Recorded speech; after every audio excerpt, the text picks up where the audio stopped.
안녕하세요. 체험TV 한의사 문상현입니다. 탈모의 진단 방법에 대해서는 여러 차례 말씀드린 적이 있는 것 같습니다. 자, 이제 탈모인 건 알겠는데, 과연 내 탈모가 어떤 유형의 탈모고, 어떤 원인으로 인해서 탈모가 진행하는지 알면 좀 더 대처하기가 쉽겠죠. 치료도 받아야 될 거고, 어떻게 관리를 해야 될지, 어떤 약을 먹어야 될지, 생활 습관을 어떻게 해야 될지 이런 걸 알아야 될 텐데, 그런 걸 알기 위해서는 내 탈모가 어떤 원인으로 인해서 발생하는 어떤 유형의 탈모인지 아는 것이 필요합니다. 탈모는 원인이 다양한 다인성 질환인 것만큼 원인에 따라서 다양한 유형의 탈모가 발생하게 되고, 탈모뿐만 아니라 그 원인에 따라서 몸에 특별한 증상들이 하나씩 나타나게 되는데, 오늘은 탈모가 나타났을 때 같이 드러나는 몸의 증상들을 확인해서 나의 탈모 원인, 탈모 유형을 확인할 수 있는 방법을 말씀드리도록 하겠습니다. 첫 번째로 말씀드릴 내용은 가장 많은 유형의 탈모죠. 남성형 탈모입니다. DHT 탈모라고도 부르고 안드로젠성 탈모라고도 부르죠. 남성 탈모의 약 60% 정도를 차지한다고 볼 수 있고요. 여성분들도 점점 DHT 탈모가 증가해서 약 30% 정도는 DHT 탈모가 발생한다고 보고 있습니다. 이름에서처럼 DHT가 작용해서 발생하는 탈모이기 때문에 탈모 진행 시의 특징은 일일 탈모량이 증가하기보다는 머리카락이 가늘어진 뒤에 머리숱이 줄어드는 형태로 진행을 하게 되겠죠.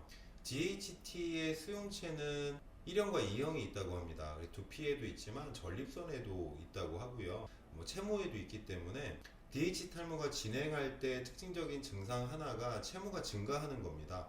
또 하나는 전립선 쪽에 문제가 발생하는 경우도 있죠. 그래서 황진혜경에 말한 것처럼 신기가 쇠하고 신기가 약해질 때 탈모가 진행하는 것, 그것이 바로 DHT의 탈모의 특징입니다. 그래서 만약에 일일 탈모량이 크게 증가하진 않았는데 머리카락이 점점 가늘어지면서 숱이 줄어들고 있다.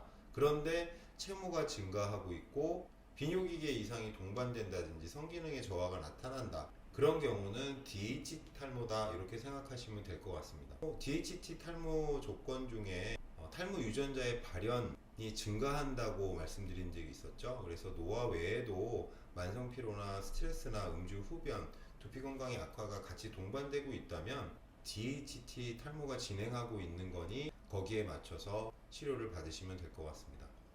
두 번째 말씀드릴 탈모의 유형은 스트레스 탈모인데요. 스트레스는 만병의 근원이라고 그러죠. 탈모도 예외는 아니고요.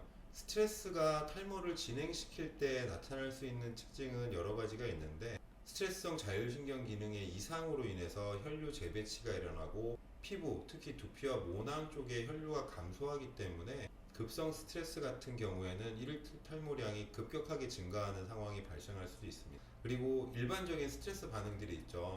자율신경계가 지배하는 영역에서의 문제, 그러니까 기능성 소화불량이라든지 식욕의 이상이라든지 과민성 장증후군이나 수면장애, 체온 조절의 이상으로 인한 상열감이라든지 수족냉증이라든지, 여성분들 같은 경우에 월경불순이나 월경전 증후군이 있을 수도 있겠죠.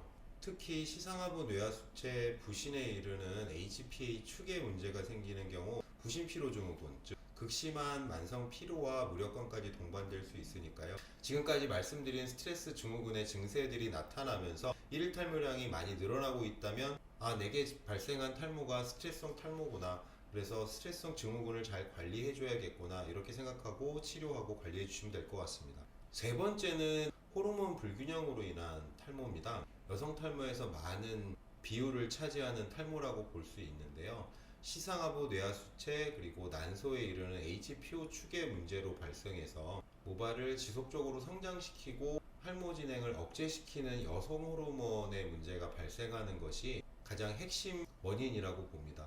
난소가 관여되어 있기 때문에 배란이라든지 임신, 월경에 영향을 줄 수 있고요. 여성질환이라고 부르는 다낭성 난소증후군, 자궁근종, 자궁성근증, 자궁내막증이라든지 월경불순이나 월경전 증후군 같은 여성질환이 중심으로 나타나면서 점점 머리카락이 가늘어지고 일일 탈모량이 증가하는 형태로 탈모가 나타나고 있다면 호르몬 불균형으로 인한 탈모가 진행하고 있구나 이렇게 생각하시면 될 것 같고요.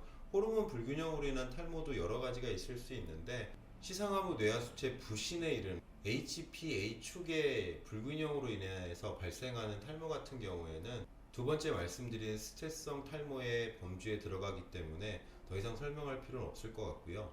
추가적으로 말씀드릴 호르몬 불균형으로 인한 탈모는 갑상선 호르몬의 불균형으로 인한 탈모가 있을 수 있는데요. 갑상선 호르몬은 대사 호르몬이라고 부르죠.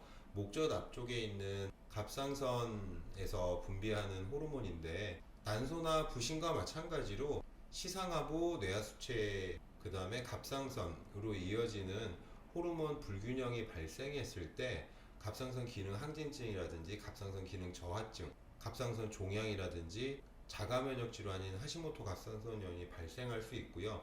이로 인해서 꾸준히 일일 탈모량이 늘어나면서 머리카락이 점점 가늘어지는 형태로, 특히 호르몬 불균형으로 인한 탈모는 특정 부위에 해당한다기보다 헤어라인, 정수리, 옆머리까지 아주 고르게 탈모가 진행하는 형태로 나타나게 됩니다. 동반되는 몸의 증상은 대사 호르몬이기 때문에 식욕의 이상이라든지 수면장애라든지 체온 조절의 이상이라든지 부종이라든지 몸에 나타날 수 있는 증상은 대사 호르몬이기 때문에 만성 피로와 무기력이 주 증상이 될 수 있고요. 그 외에도 순환장애로 인한 부종이라든지 대사의 항진 또는 저하가 발생하기 때문에 체중의 변화가 크게 발생할 수 있고요. 마찬가지로 대사의 문제로 인한 가장 대표적인 증상이 체온 조절 이상증이 발생할 수 있습니다. 오늘은 남성형 탈모, 즉 DH 탈모와 스트레스성 증후군에서 나타나는 탈모, 그 다음에 호르몬의 불균형으로 인해서 나타나는 탈모, 진행되는 탈모의 특징과 동반되는 몸의 증상에 대해서 말씀을 드렸는데요. 그 외에도 여러 가지가 있을 수 있는데 탈모의 원인에 따라서 탈모의 진행 형태도 다르고 몸에 나타나는 증상도 다 다른 것처럼 치료 방법도 여러 가지가 될 수 있습니다. 그래서 탈모에 뭐가 좋더라 이런 말보다는 보다 전문적인 진단을 통해서 정확한 탈모 유형과 원인을 파악한 뒤에 거기에 맞게 치료를 받으시는 것이 가장 좋겠습니다. 영상을 만들기 위해서 많은 노력을 하고 있습니다. 여러분의 응원, 구독과 좋아요가 큰 힘이 됩니다. 탈모 걱정만큼은 꼭 덜어드리도록 하겠습니다. 채움TV 한의사 문상현이었습니다. 감사합니다.